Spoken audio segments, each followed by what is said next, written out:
In today's video, I'm going to teach you how to add tabs to a Confluence page. We'll set up a clean page and use Confluence's expand macro to create neat, tab-like sections that keep your content organized and easy to scan. First, head to your Confluence site and make sure you're in the space where this content should live. It's best to have the right permissions and a clear idea of which space your audience uses most, so the page is easy to find later.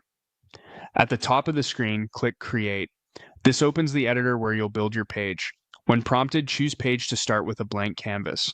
Templates can be helpful, but for tab-style sections, a plain page gives you the most control over structure and formatting. Give your page a concise, descriptive title. Think about the purpose of the tabs. The title should make it obvious what readers will find here. Clear titles also improve search results and make the page easier for teammates to discover.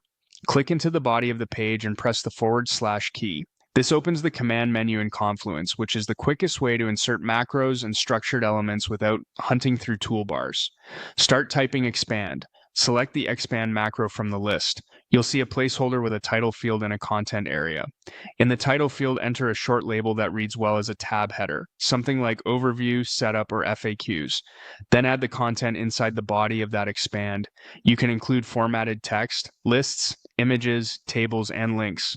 Keep each section focused on a single theme so readers can open what they need and skip the rest. To add additional tabs, repeat the process.